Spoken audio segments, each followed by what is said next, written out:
شهر رمضان الذي أنزل فيه القرآن هدى للناس وبينات من الهدى والفرقان فمن شهد منكم الشهر فليصمه ومن كان مريضا أو على سفر فعدة من أيام أخر يريد الله بكم اليسر ولا يريد بكم العسر ولتكملوا العدة ولتكبروا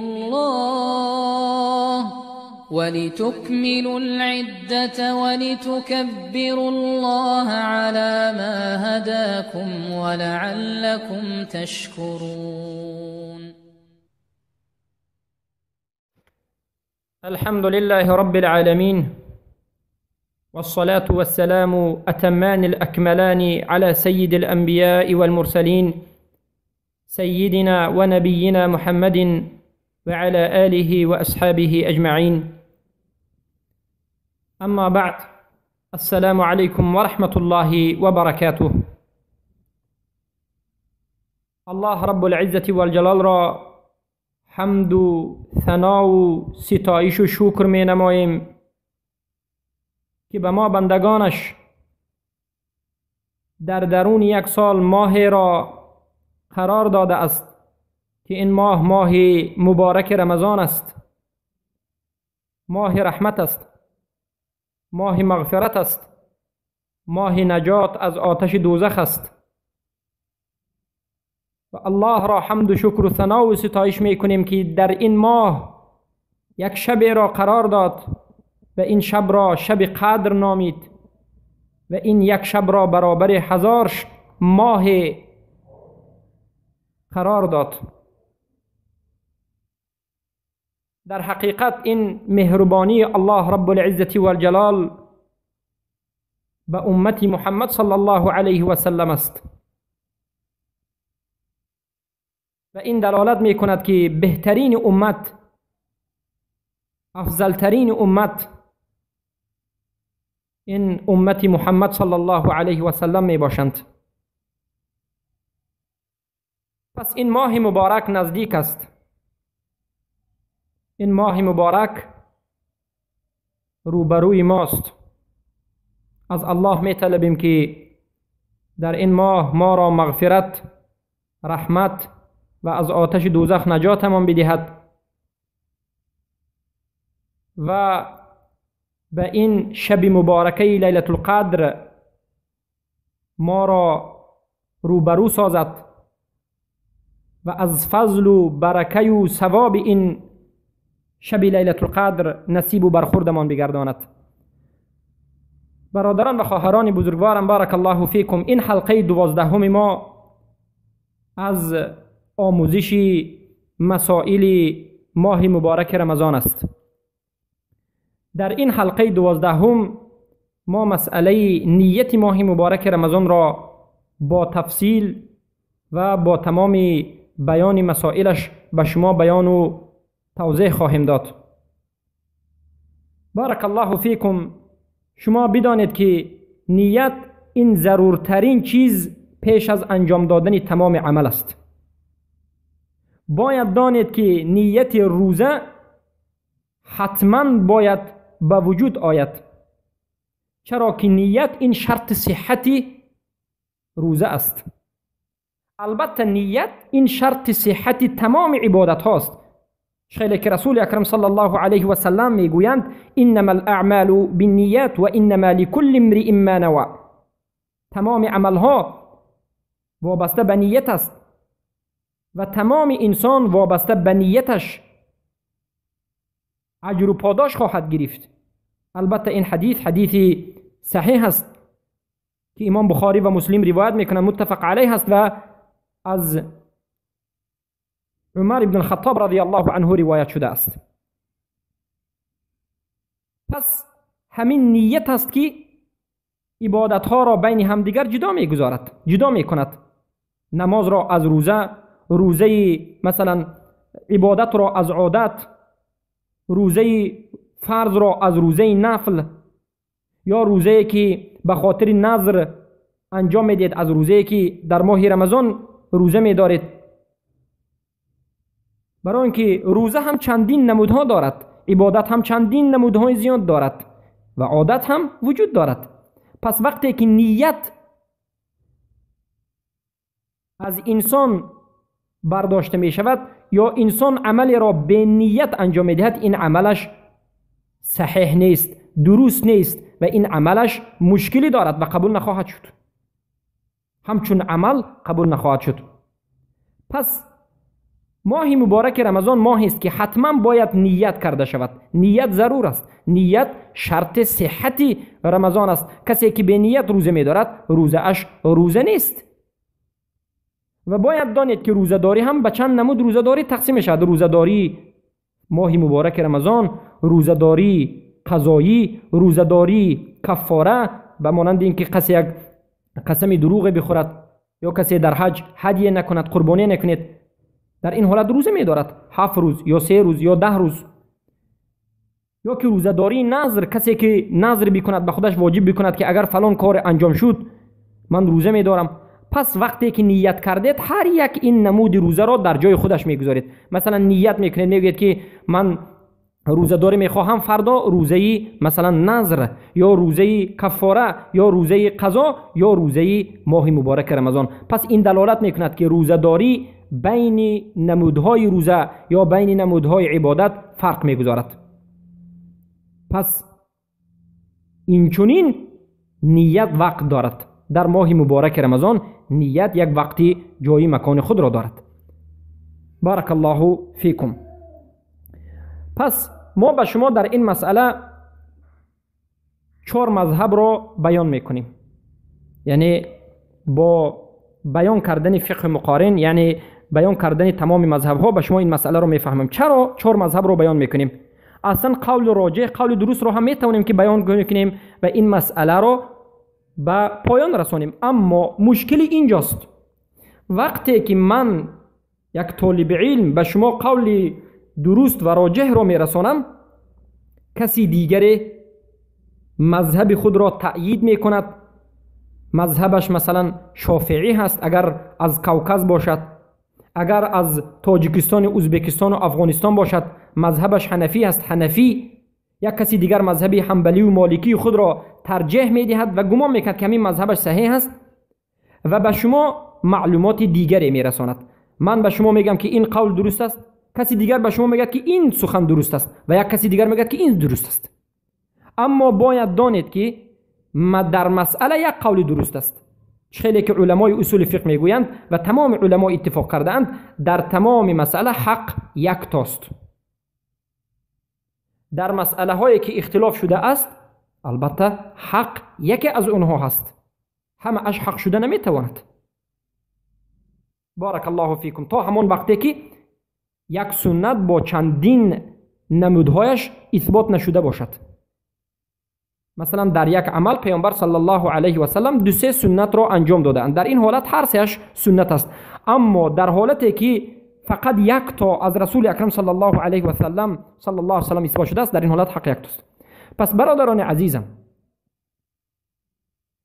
نیت در عبادت اهمیتی بزرگ دارد. پس تمام عبادتی که مسلمان انجام می‌دهد این اعتبار به نیت اون است. عبادت انسان وقتی که به نیت اخلاص، نیتش خالصا لله باشد، در این حالت عبادتش در نزد الله صحیح است و درست است و به قدر و قبول کرده خواهد شد. اما وقتی که انسان نیتش غیر خالص به خاطر الله سبحانه و تعالی باشد، یعنی غیر الله را در بر گرفته باشد، به خاطر شرک، به خاطر ریای انجام شده باشد، این عملش بر روی صاحبش گردانیده خواهد شد، بر رویش زده خواهد شد. پس بارک الله فیکم، هر کسی که نیت را خالص بکند، به خاطر الله انجام بدهد، در این حالت معنای رجا را یعنی امید الله را کرده است، عمل را به خاطر و امید الله کرده است و این عملش صحیح است. خیلی که الله سبحانه و تعالی در سوره کهف آیه 112 میگوید اعوذ بالله من الشیطان الرجیم فمن كان يرجو لقاء ربه فليعمل عملا صالحا ولا يشرك بعبادة ربه احدا. هر کسی که یرجو امیدی دیدار ربش، پروردگارش، معبودش الله رب العزت و الجلال را کرده باشد، عملی صالح را انجام بدهد و به الله در عبادتش هیچ کسی را شریک قرار مدهد. پس این آیت نیت خالص را در بر میگیرد، یعنی یرجو ارجاء نیت خالص کرده باشد. و این چنین حدیث صحیحی که عمر بن الخطاب رضی الله عنه از رسول الله صلی الله علیه و سلم روایت کردند و این حدیث در صحیح بخاری و مسلم روایت شده است. پیامبر صلی الله علیه و سلم میگن انما الاعمال بالنیات، تمام عمل ها وابسته به نیت است و تمام انسان ها وابسته به نیتش ثواب میگیرد. نیت شما چقدر اخلاص زیاد باشد همون قدر عمل شما درجه اش بالا می شود، ثواب شما زیاد می شود. نیت شما چقدر ضعیف باشد همون قدر درجه و ثواب شما کم می شود. بارک الله فیکم.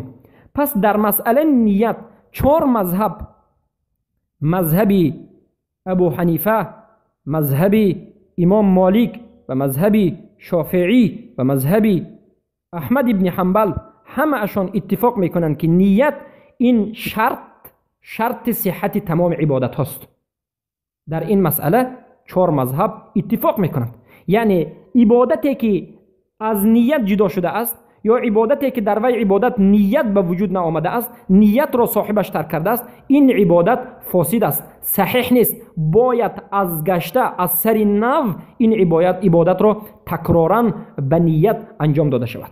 اما یگانه مذهب ابو حنیفه در 3-4 چیز نیت را شرط نیست میگویند، اما مذهب مالک، شافعی، احمد در همه چیز نیت شرط میگویند. مذهب ابو حنیفه رحمت الله علیه نیت را در وضو گرفتن، ما میگن طهارت کردن، این صحیحش وضو گرفتن یا غسل کردن یا که مس کشیدن بر مسی یا تور یا که دور کردن نجاست، در همین 4 چیز نیت شرط نیست میگویند.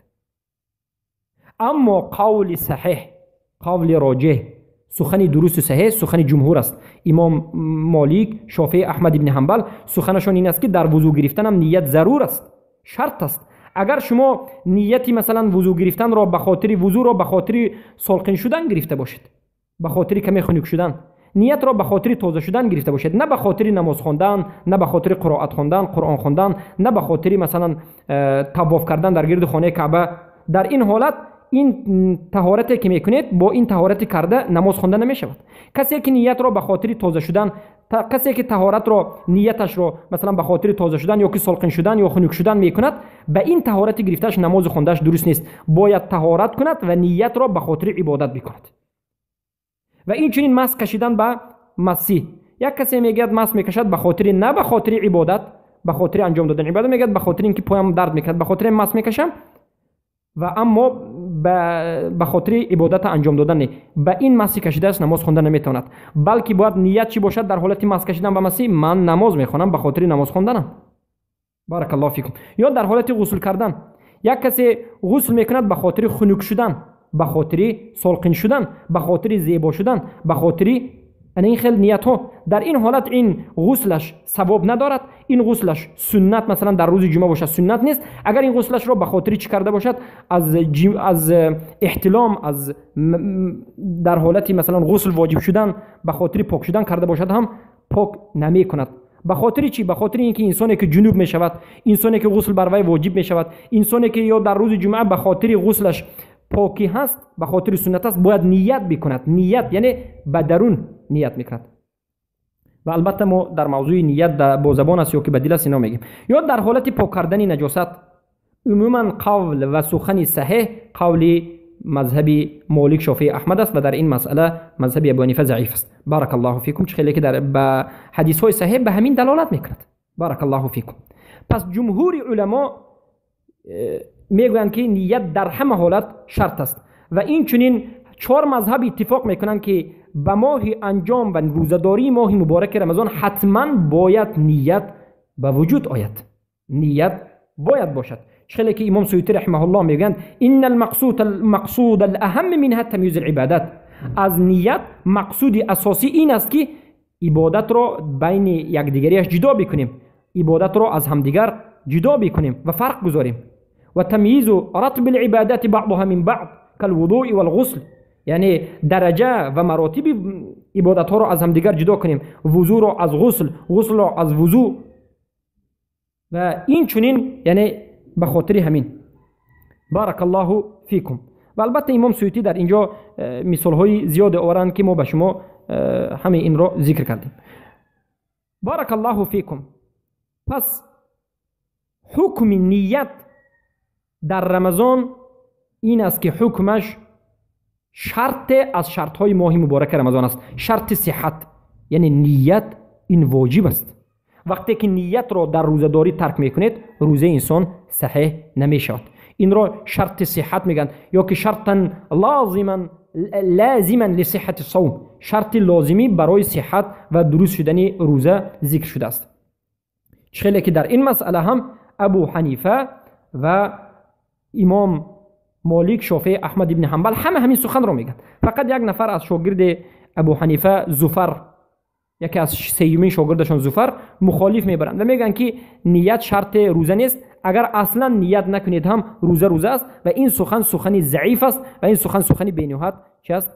درست نیست، خطا است. بلکه سخن درست سخن ابو حنیفه، مالک، شافعی، احمد ابن حنبل که باید چه کرده شود؟ روزه با نیت انجام شود. دلیل برای روزه انجام شدنش این چی است؟ دلیل انما الاعمال بالنیات، حدیث متفق علیه است. پیامبر صلی الله علیه و سلم گفتند تمام عمل وابسته به نیت است، وابسته به نیت است و هر انسان وابسته به نیتش ثواب میگیرد. و انما لكل امرئ ما نوى. بارک الله فیکم. پس امام احمد ابن حنبل میگن لا يصح صوم الا بالنیه سواء كان صوم او نفل، یعنی سواء كان صوم الفرض او نفل، یعنی تمامی روزه هایی که انسان میدارد وی شرط است که باید نیت بکند.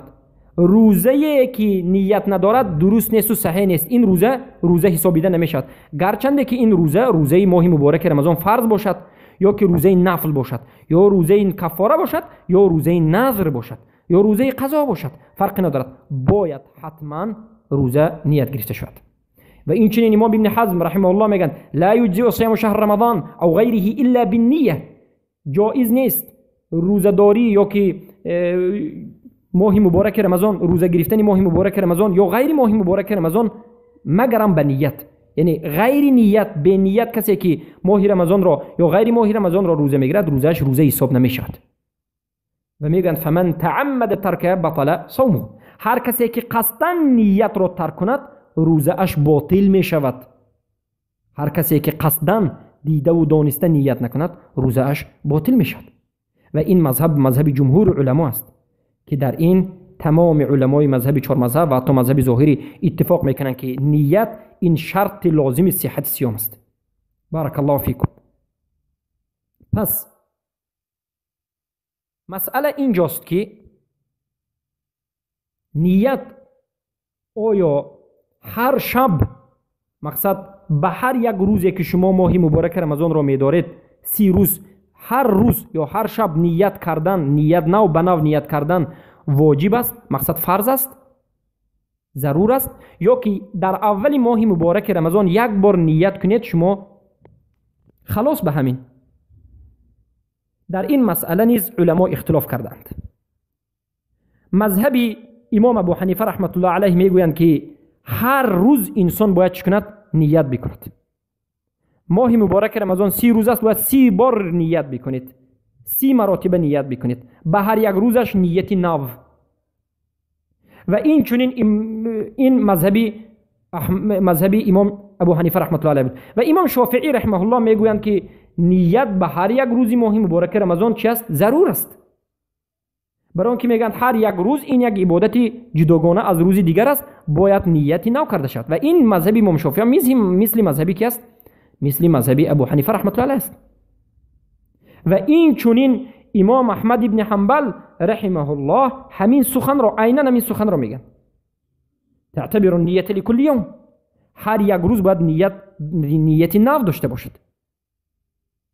و البته از امام احمد روایت دیگر شده است که اگر یک بار نیت بکنید هم در یک ماه جایز است. لیکن قول راجح از مذهب ابو حنیفه هم مثل سخن امام ابو حنیفه، امام شافعی است. یعنی در این مسئله امام ابو حنیفه، امام شافعی، امام احمد ابن حنبل هر سه اشون میگن که هر روز باید انسان یک بار نیت بگیرد، به هر یک روز ماه مبارک رمضان نیتی نو داشته باشد.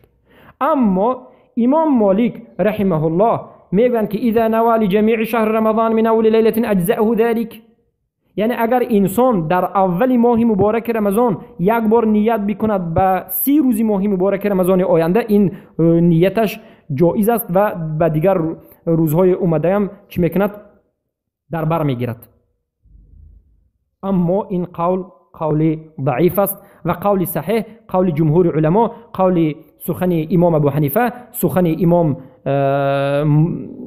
احمد بن حنبل و سخن امام شافعی رحمه الله است که هر روز باید نیت گرفته شود و سخن امام مالک و مذهب مالکی رحمه الله اجمعین در این مسئله ضعیف است.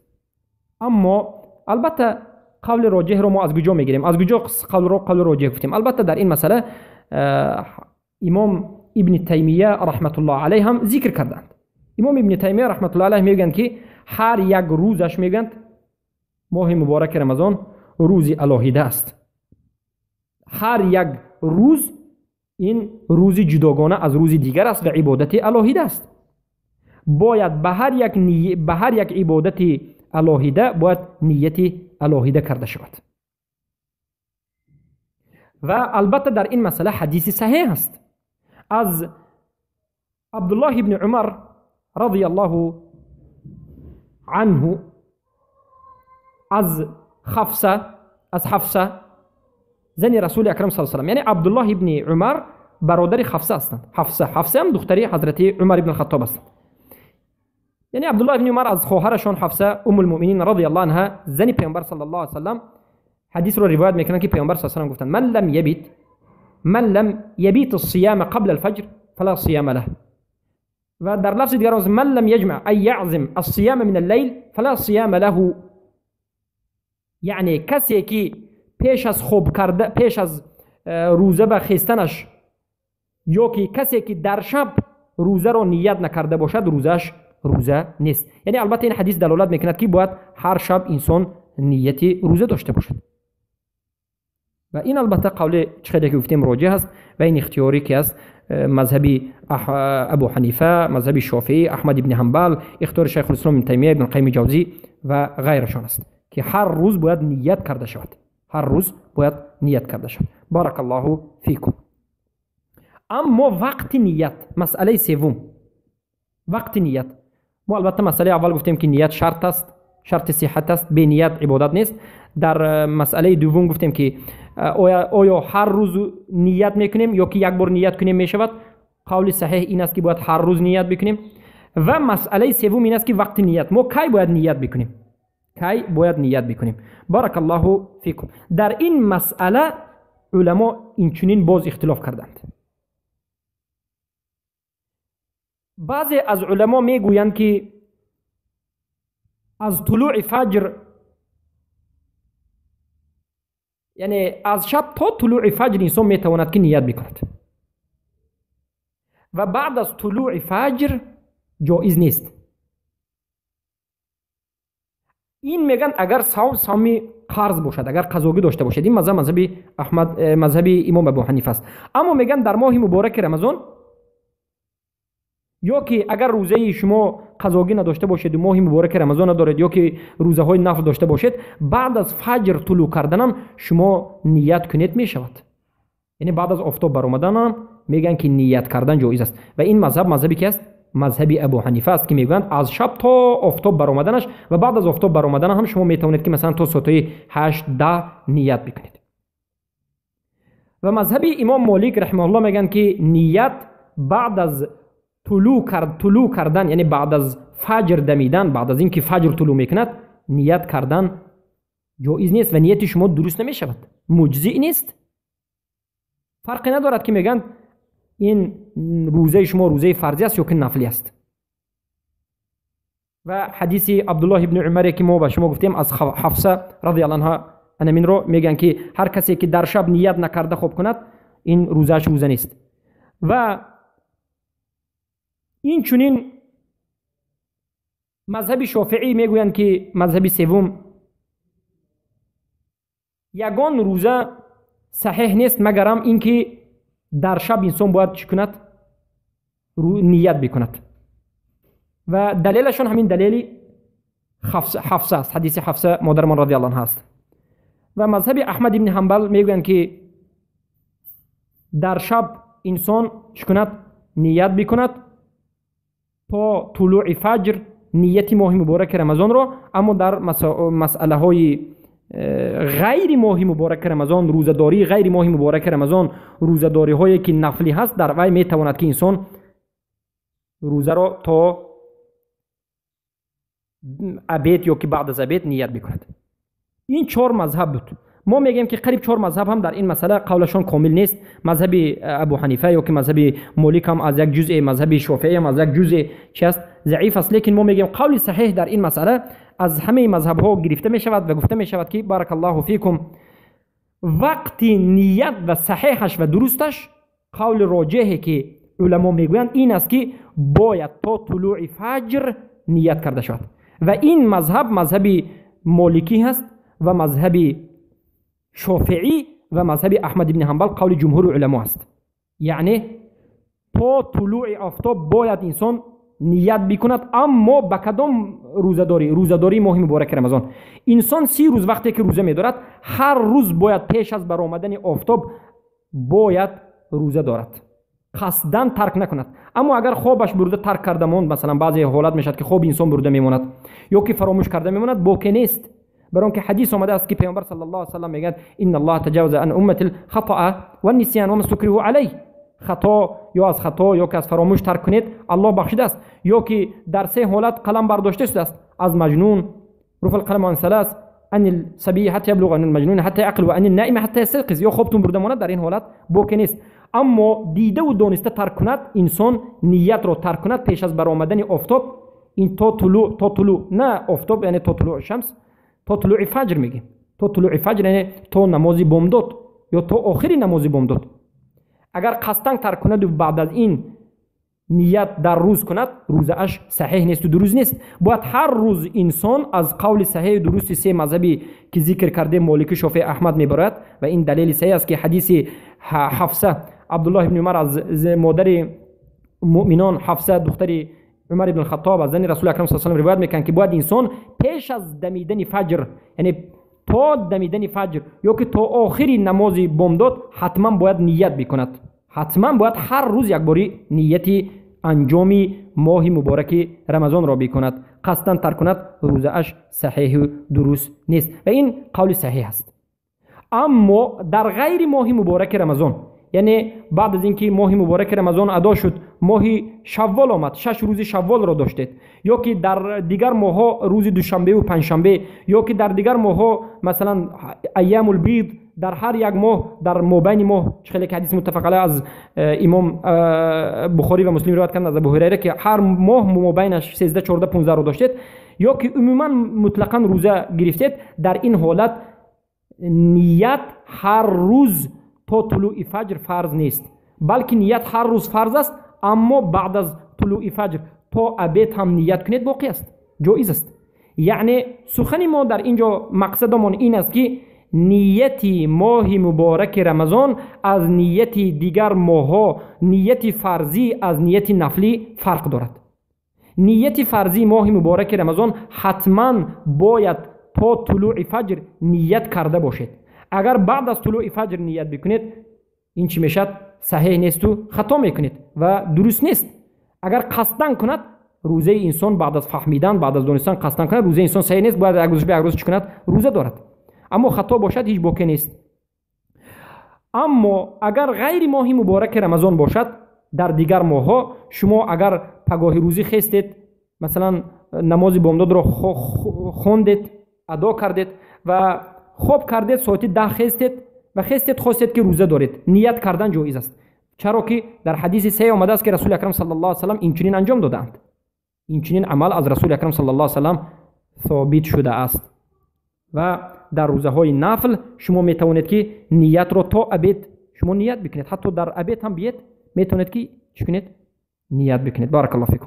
اما در روز ماه مبارک رمضان، در روزه‌داری ماه مبارک رمضان، حتما هر روز پیش از طلوع فجر باید نیت بکنید.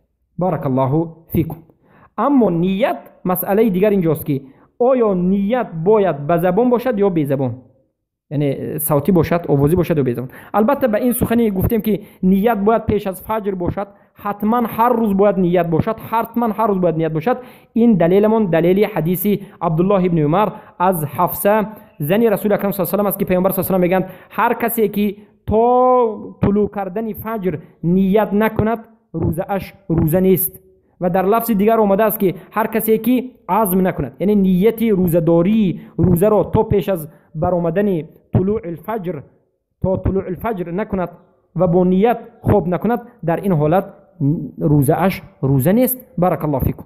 و البته این روایت در مسند احمد ابن حنبل روایت شده است و این روایتش صحیح است و روایت کننده‌اش ثقه هست. بارک الله فیکم.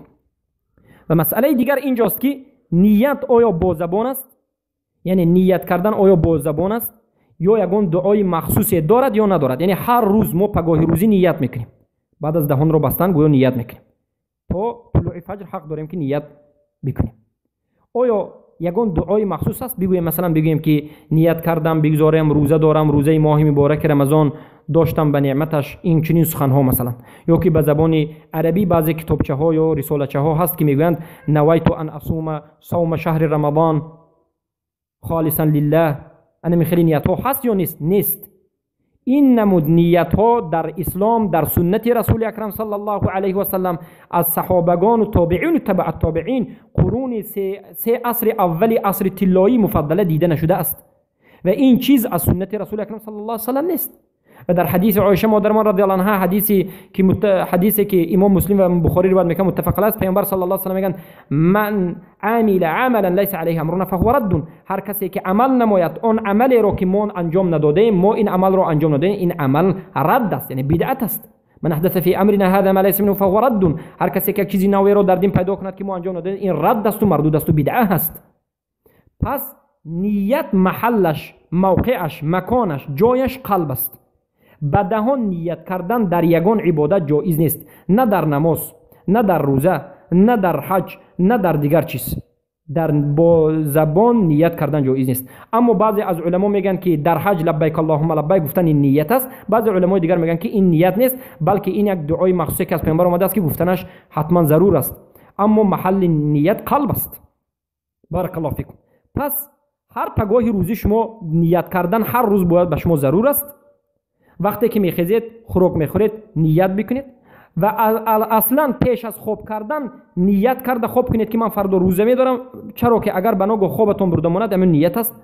اگر پگاه روزی بخیزید هر پگاه روزی نیت بکنید، اما نیت مکانش قلب است.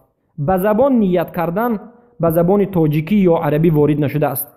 رسول اکرم صلی الله علیه و سلم یگان بار به زبان نیتی نه روزه کرده اند، نه نماز کرده اند، نه کار دیگر کردند، بلکه رسول اکرم صلی الله علیه و سلم و صحابگانشون همیشه به نیتشون به قلب بود.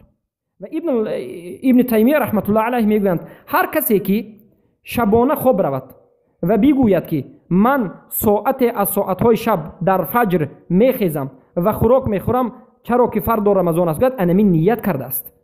و هر کسی که پگاه روزی دن را بندد و بگوید که من تا شب خوراک نمیخورم چرا که این ماه مبارک رمضان است، شب دهانم را میکشم، گوید یعنی به قلبش گذرانت، انمی نیت است.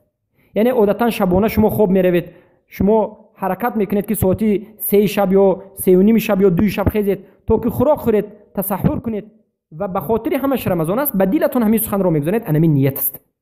خسته طهارت میکنید، حاضر میگید من حاضر خسته طهارت میکنم، نماز پیشین خوندن در کار، انمی نیت است. حاضر من از خوابم میخیزم تا که نیت تا که خوراک خورم، شکم کمی سیر کنم تا که ماه مبارک رمضان دارم، انمی نیت است. نیت کردن به دهان به زبان مخصوص با نطق وجود ندارد و این بدعت است. پس نصیحت من به برادران و خواهران موحدم همین است که از بدعت دست کشید، از بدعت دست کشید. وقتی که فهمیدید که رسول الله نیت نکرده اند، صحابگان نیت نکردند. 4 مذهب ابو حنیفه، مالک، شافعی، احمد ابن حنبل به زبان نیت نکردند. تابعین و تبع تابعین نیت نکردند. علما میگن که نیت کردن به دهان بدعت است. پس چرا انتظار ترک کنید؟ ترک نمایید. بارک الله فیکم. وقتی ترک بدعت آمده است شما با خبر شدید. پس نیت به قلب است، به زبان نیت نیست. بارک الله فیکم. پس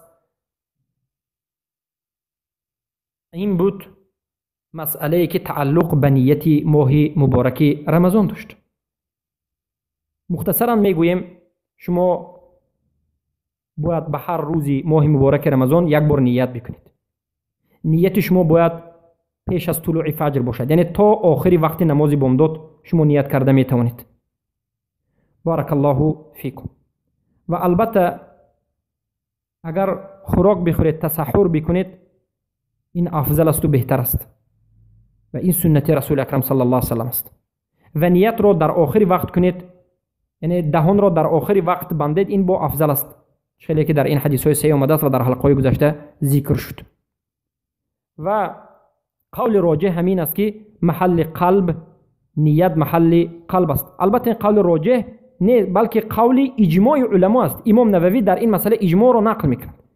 امام نووی اجماع را نقل میکنند که محل قلب نیت است و بلفظ هیچ کسی نیت کردنش جایز نیست. این بدعت است و چیزی نو پیدا شده است. بارک الله فیکم. انا این بود مسئله نیت ماه مبارک رمضان. سبحانك اللهم بحمدك أشهد أن لا إله إلا أنت أستغفرك وأتوب إليك.